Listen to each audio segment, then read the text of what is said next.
La première phase, c'était l'occupation de l'Odéon parce qu'on voulait se faire entendre et on avait ras-le-bol de discuter avec des ministres, des cabinets qui nous disent oui, oui, on va faire quelque chose pour vous et il ne se passait rien. La première phase, c'était l'entrée dans l'Odéon.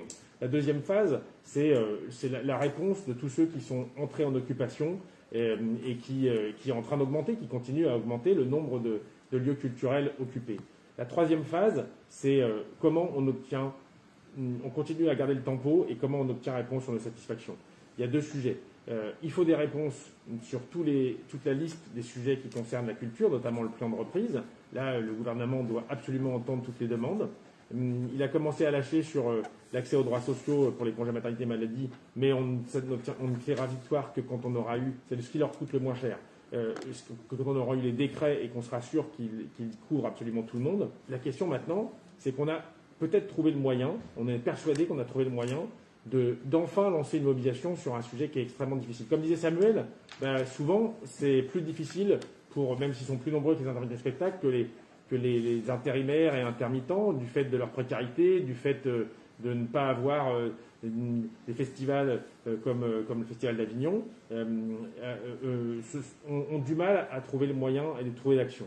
Mais on peut y arriver. Les assistantes maternelles, par exemple, l'année dernière, ont réussi à se mobiliser de façon remarquable, ce qu'on a appelé les Gilets roses, en créant ensuite 25 syndicats départementaux. On a réussi à empêcher une modification de la réglementation de l'assurance chômage. Mais il faut continuer, il faut élargir, il faut qu'il y ait de plus en plus de lieux occupés. Il faut qu'on continue cet échange où sont présents dans les lieux de culture des intermittents qui ne soient pas que du spectacle.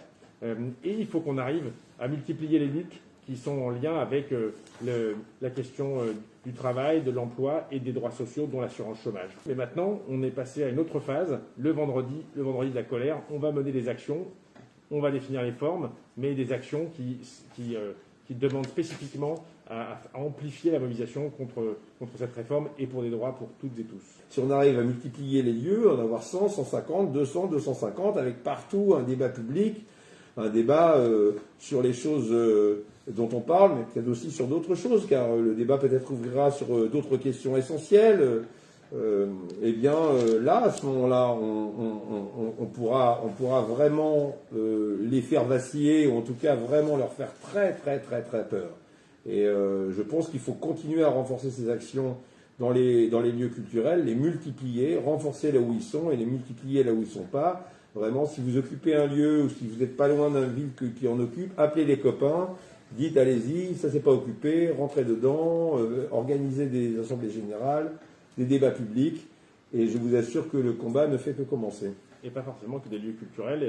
À Nantes, vendredi, il y a eu l'occupation de la direction régionale de Pôle emploi.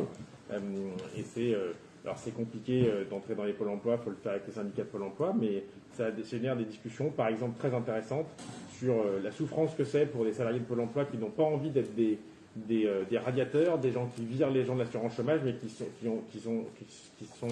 mis à travailler à Pôle emploi pour, au contraire, aider les gens à avoir un revenu de remplacement, à retrouver un boulot, plutôt que d'être là pour les sanctionner. Donc allons-y de façon à ce que ça s'élargisse partout au maximum.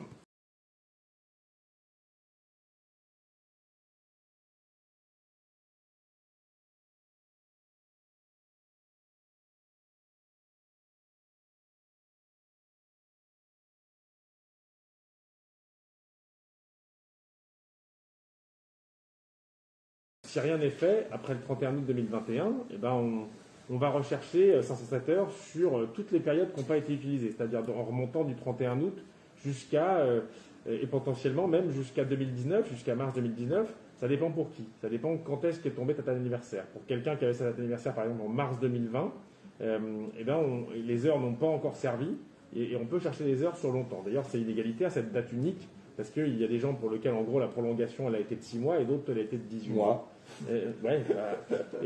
Donc, là, pour l'instant, après le 31 août, de toute façon, ce qui se passe, c'est que y a ceux qui auront le même nombre d'heures qu'avant, donc on leur calculera un taux équivalent, comme si c'était rien passé. Il y a ceux qui ont eu tout juste 507 heures, qui, eux, ont quand même perdu et qui pourraient voir leurs allocations baisser alors qu'ils ont déjà vu leurs revenus baisser. Puis il y a ceux qui n'auraient rien du tout, parce qu'ils n'auraient pas les 507 heures, comme parmi les secteurs les plus touchés, la musique, les prestations, surtout des gros concerts, le chant du guzo, hein, c'est-à-dire du spectacle occasionnel, tous ceux qui travaillent avec des comités des fêtes, des bars, des fêtes de famille, qui sont les plus touchés. Donc nous, ce qu'on dit, c'est qu'on veut une prolongation de l'année blanche pour tout le monde, une prolongation qui soit pas en plus avec une date unique, mais qui donne 1 an après la fin de toutes les périodes d'empêchement de travailler, que ce soit l'interdiction ou une dégradation. 1 an après le retour à la normale, pour avoir 1 an pour faire ses heures selon l'expression consacrée. Et c'est valable évidemment pour tout le monde. C'est valable pour les primo-entrants, parce que ceux qui ont été oubliés, c'est les jeunes qui n'avaient pas encore leurs heures en mars 2020. Donc on propose d'ouvrir des droits à 250 heures.